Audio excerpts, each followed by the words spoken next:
intercambio de memorándum. En el día de hoy ha sucedido la tan esperada reunión entre Rusia y Ucrania, el segundo encuentro de negociaciones de paz en Estambul, Turquía, donde las dos delegaciones, la rusa y la ucraniana, se han intercambiado un memorándum para la posible resolución del conflicto. Tenemos el memorándum de la parte rusa, vamos a desglosarlo a ver si en él hay vistos que se pueda resolver este conflicto por vías de negociaciones, en las mesas de negociaciones. Así que vamos a desglosarlo a ver qué contiene este tan esperado memorándum de la Federación Rusa. Vamos allá.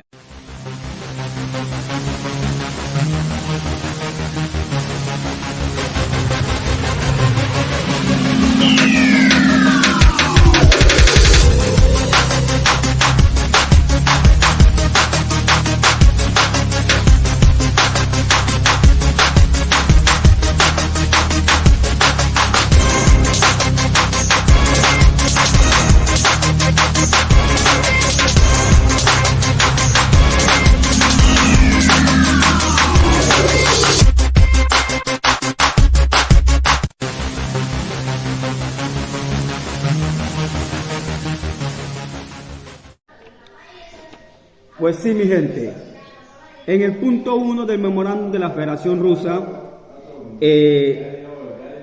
dice lo siguiente: reconocimiento jurídico internacional de la inclusión de Crimea, Zaporilla, Jersón y el Donbass, o sea, Lugansk y Donetsk, a la Federación Rusa y retirada completa de las Fuerzas Armadas de Ucrania y otras formaciones paramilitares de Ucrania. O sea, este punto se refiere, como Rusia, ustedes ya saben, Rusia le está exigiendo a Ucrania que para acabar el conflicto, para acabar este conflicto, Ucrania, si quiere que Rusia cese las hostilidades, entonces Rusia le pide a Ucrania que se retire de las fronteras estatales de Lugansk, Donetsk, Jersón y Zaporilla, las cuales Rusia invadió y se las anexó a su territorio por medio de referéndum y que ya está en su constitución. Así que Rusia le exige a Ucrania que abandone estos territorios como primer punto de este memorándum para encontrar vías solucionables al problema, al combate, a la crisis. Segundo punto: neutralidad de Ucrania implica no unirse a alianzas o coaliciones militares, así como a la prohibición de cualquier actividad militar por parte de terceros estados en el territorio de Ucrania y desplegar allí formaciones armadas extranjeras, bases militares e infraestructura militar. O sea, como ustedes ya saben que el pretexto de Rusia para invadir Ucrania y desatar esta guerra es que Ucrania se está uniendo a la alianza de Tratado Atlántico Norte, a la OTAN. Entonces Rusia alega que esto es contra su seguridad, así que por eso pues, invadió Ucrania y le exige a Ucrania que no hayan bases militares, que no se una a coaliciones militares y que no haya militares, fuerzas armadas extranjeras en su territorio, con el fin supuestamente de Rusia de que no amenacen su seguridad estratégica, por el cual Rusia supuestamente ha lanzado esta operación militar. Así que de eso se trata el segundo punto. Vamos para el tercer punto: la terminación y negativa a celebrar en el futuro tratados de acuerdos internacionales que sean incompatibles con la disposición del apartado 2 de esta sesión. O sea, pues, ustedes han visto que Ucrania en el pasado ha celebrado acuerdos bilaterales con otros estados, como primero fue con Inglaterra, con Reino Unido, con España, con Francia, con muchos países europeos. Holanda ha celebrado acuerdos bilaterales militares. que evadían, por una punta evadían la inclusión de Ucrania de lleno a la OTAN, pero de facto sería como un acuerdo militar como la OTAN, porque todos estos países están en la Alianza Atlántica. O sea que se le ha dado una vuelta a este punto de que Ucrania no se uniera a la OTAN, se le dio esta vuelta y hizo asociaciones bilaterales con todos estos países de la alianza, que prácticamente es como si hubiese entrado a la alianza, porque en un futuro conflicto estos países defenderían a Ucrania de cualquier agresión. Sería prácticamente de Rusia, que es la que sigue amenazando a Ucrania. Así que a eso se refiere este punto 3. Vamos al punto 4. Confirmación del estatus de Ucrania como Estado que no posee armas nucleares o otras armas de destrucción masiva, con el fin de establecimiento de una prohibición directa de su aceptación y tránsito y despliegue en el territorio de Ucrania.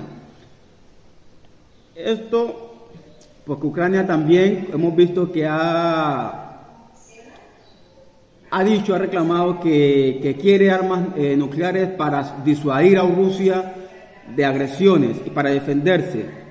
Entonces, Rusia lo que dice en este punto 4 es que no va a permitir que Ucrania tenga armas nucleares de ninguna manera, o no solamente armas nucleares, armas químicas, que también son armas de destrucción masiva.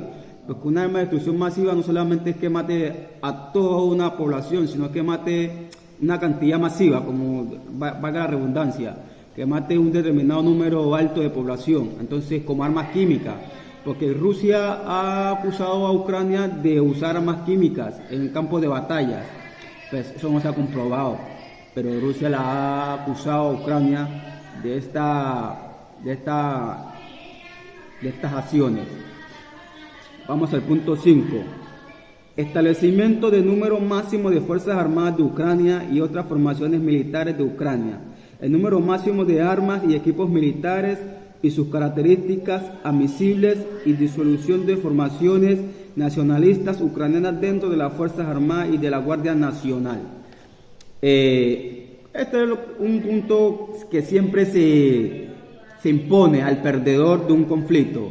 Siempre se le impuso a Japón en la Segunda Guerra Mundial cuando fue vencido y se le impuso a Alemania. Alemania tiene en este momento no les puedo dar los números exactos, porque tiene una reducción notable de su ejército.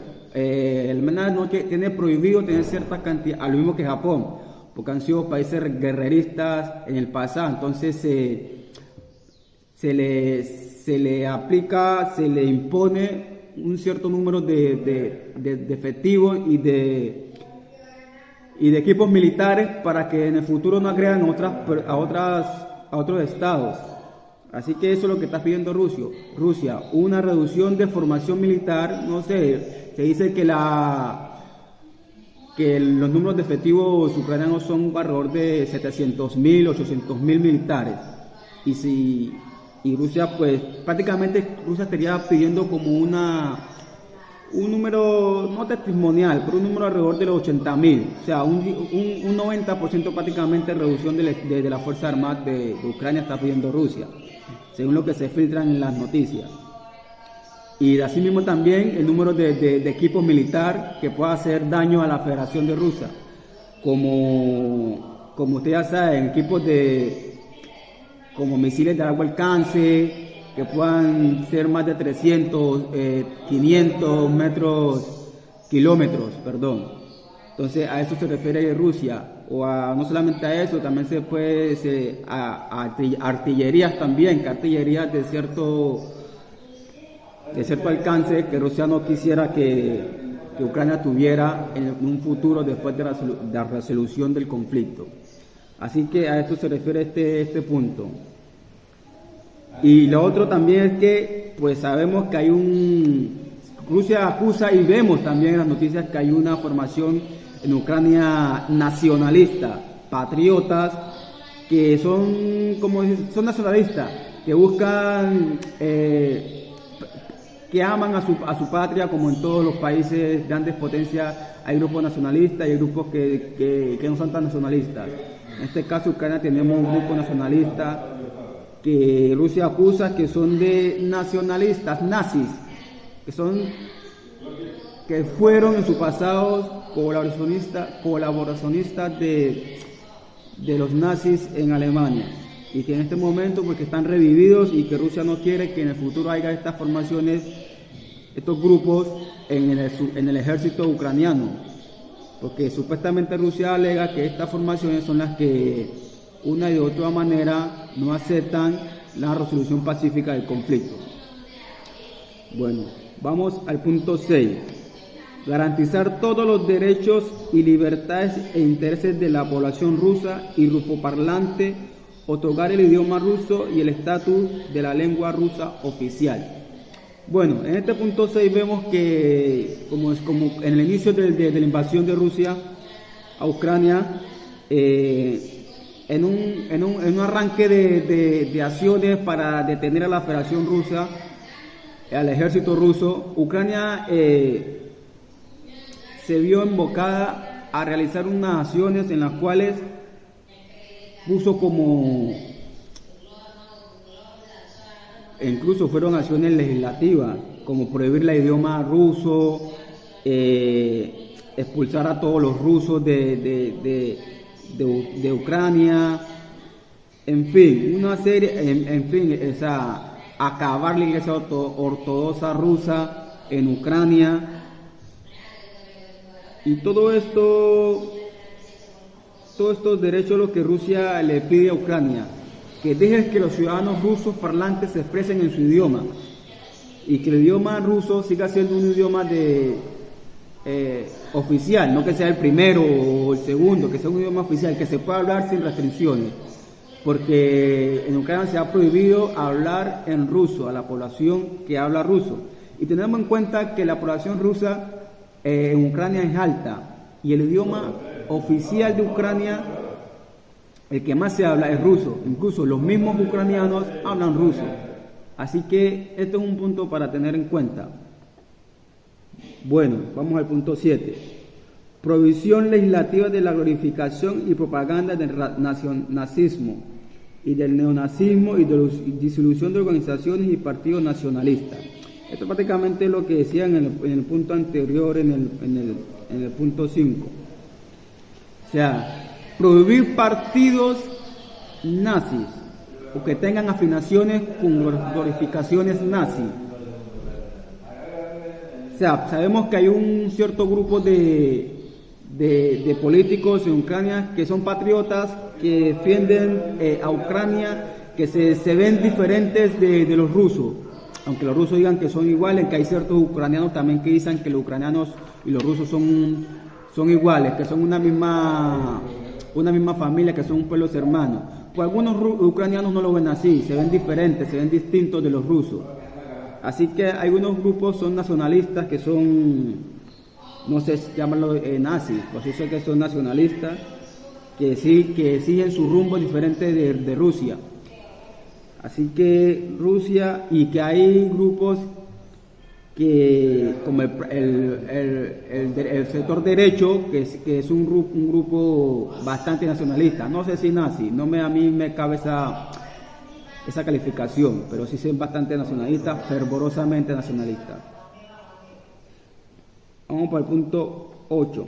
Levantar todas las sanciones económicas y prohibiciones y medidas restrictivas actuales, y negarse a inducir números nuevas entre la Federación Rusa y Ucrania. O sea, no imponer más sanciones unos a otros, y que Ucrania no pida que se le impongan más sanciones a Rusia de ninguna manera, para que puedan afectar la economía y el funcionamiento de Rusia.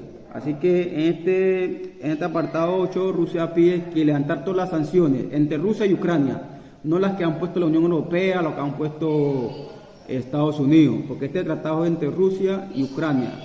Entonces, Rusia le pide a Ucrania levantar las restricciones económicas entre ambas naciones, para seguir y aperturar una nueva era, según para este tratado de paz.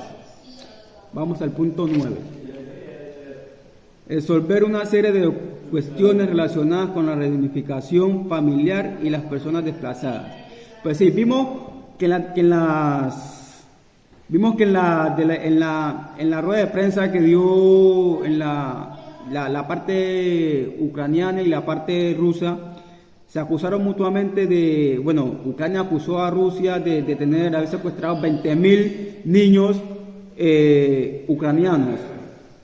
Ahora, 20.000 niños secuestrados, ¿cómo los secuestró Rusia? Eso no tiene, no tiene como una lógica. Partiendo de que si son niños que están en el Donbass o en Gerson o en Zaporizhia, que han desaparecido o que han ido a la Federación Rusa, esos niños, según la legislación rusa, pasan a ser rusos, porque si son del Donbass y son de Gerson y Zaporizhia, ahora son niños rusos. Entonces, pues ahí no sabemos con exactitud a qué secuestro se refiere en la parte ucraniana, porque le dio un documento con un niño desaparecido a la delegación rusa, que la cual lo presentó en sus declaraciones a la salida de las conversaciones de paz. Y la Federación Rusa, según Vladimir Medinsky, el encargado de las negociaciones de la parte rusa, dicho que Ucrania está haciendo un paripé, que está haciendo un caraiqueo de niños secuestrados, cuando no es tanto así, que la parte ucraniana habla de 200.000, 20.000, de 5.000, y al fin y al cabo le entregó un documento con 339 niños desaparecidos, pero que no son niños que son secuestrados, son niños que no se sabe que están en el frente de batalla y que han sido apartados del frente de batalla, y que puedan ser que esos niños estén tanto en Europa como en la misma Ucrania, en otro sector, o en la misma Federación Rusa. O sea, que no se trata de secuestro, dice la parte rusa. Entonces vamos al punto 10. Renuncia a reclamaciones mutuas en relación con daños causados durante la operación militar. Bueno, aquí Ucrania exige, este es de la Federación Rusa, este memorándum, pero Ucrania ha exigido siempre que los 300.000 millones de euros confiscados a la Federación Rusa que están en Europa, que se usen para la restauración de Ucrania después del conflicto. Entonces aquí Rusia dice que nanay de la cuca de la China ni de nada, que su platica que no se toca, que no va a haber reclamaciones mutuas por daños de la guerra, que ni Rusia le reclama a Ucrania y que ni Ucrania le reclama a Rusia. Así que nanay, dice Rusia. Vamos al punto 11. Restablecimiento económico gradual de las relaciones diplomáticas, incluido el transporte de gas y otras comunicaciones, incluso entre estados, comunicaciones, incluso el tránsito. Este punto no lo logro comprender bien. Pues restablecimiento económico gradual, sí, que se vuelvan a restablecer relaciones económicas, está bien, diplomático, está bien, transporte de gas, porque Ucrania suspendió el transporte de gas que va a Europa por territorio ucraniano, el gas ruso, que se vende a Europa por territorio, por gasoducto ruso que transporta, que va por Ucrania a Europa. Así que Rusia le pide aquí que se va a reabrir el tránsito de gas, la comunicación de gas a través del territorio de Ucrania y otras comunicaciones, incluso el Estado, quiere decir diplomáticos, y comunicaciones incluso de tránsito. El tránsito quiere decir de tránsito, transitar vías sin restricciones de un estado a otro. Y el último punto, o el punto 12, sería celebración de elecciones en Ucrania y la firma de un acuerdo de paz. O sea, porque Rusia sigue alegando que Vladimir Zelensky es un presidente ilegítimo, porque sabemos que el año pasado, en mayo, venció su tiempo como presidente legítimo, y pues como estamos en guerra, pues no se celebró elecciones en Ucrania, las cuales sí se celebraron en Rusia, que también está en guerra con Ucrania. Pero Zelensky no realizó las elecciones presidenciales ni la del Parlamento, que debió haber sido también reelegido el año pasado. Entonces Rusia exige que haya elecciones presidenciales tanto como el parlamento ucraniano, para que de esa manera un presidente elegido y un parlamento elegido que no esté en vacancia, porque en este momento el parlamento supuestamente para Rusia es elegido porque como se les digo, debió haber habido elecciones al parlamento el año pasado y a la presidencia, no hubo. Entonces Rusia dice que hay un vacío legal, entonces que no va a caer en esa tentación como en el pasado supuestamente Rusia alega que ha sido engañada en otros tratados, o sea que no quiere caer en esta trampa, en un vacío legal, que en el futuro llegue un presidente y le diga que usted firmó un tratado con el señor Zelensky cuando el señor Zelensky no era presidente de Ucrania, cuando haya vencido su estatus como presidente. Así que Rusia no quiere caer en ese vacío y exige elecciones a parlamentos y a la presidencia de Ucrania para que el tratado de paz sea ratificado, firmado por el presidente y ratificado por el parlamento ucraniano. El acuerdo de paz debe ser aprobado mediante resolución jurídicamente vinculante del Consejo de Seguridad de la ONU. Miren, este punto, no sé, pero Rusia firmó con Ucrania los acuerdos de Minsk 1 y Minsk 2, en el cual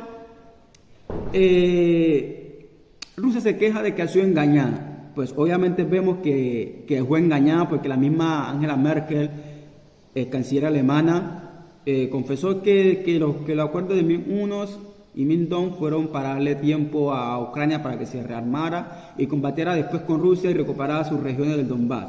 Lo mismo fue el expresidente francés François Hollande, que también expresó que sí, que fueron un acuerdo para darle tiempo a Ucrania. Yo pienso que Rusia no fue engañada. ¿Por qué? Porque Rusia sabe, tiene servicios de espionaje altos, como los tiene Estados Unidos, como los tiene Alemania, para darse cuenta cuándo, y tiene una gran presencia de espías en Ucrania. ¿Cómo no se da cuenta que esos documentos no se están llevando a cabo? Esa firma, ese tratado del Minsk 1 y después el Minsk 2. ¿Cómo no se da cuenta Rusia? Rusia sabía. Yo pienso que Rusia se hizo la que está siendo engañada porque no tenía en ese momento la fuerza como la tuvo ahora para imponerse y para hacer un reclamo vehementemente para exigir que se cumplan esos acuerdos. Yo creo que Rusia no tenía las condiciones en ese momento y se dejó engañar, dijo, no tengo cómo reclamarle a estas manos, son más fuertes que mí estos estados, no voy a hacer yo un alboroto porque no tengo cómo yo en medidas cuentas, si se me arremeten ellos, no tengo yo cómo defenderme. Y eso es lo que ha sucedido ahora. Rusia ahora se vio con el poder y la fuerza para defenderse y lanzó esta ofensiva contra esta invasión contra Ucrania y contra la OTAN prácticamente, porque ya lo han dicho ciertos representantes, tanto europeos como americanos, que esto es una guerra interpuesta entre la OTAN, Estados Unidos y Rusia, que la pobre Ucrania ha sido sacrificada, que ha sido metida en medio para estas guerras de potencias, guerras imperialistas entre la OTAN, Estados Unidos y Rusia.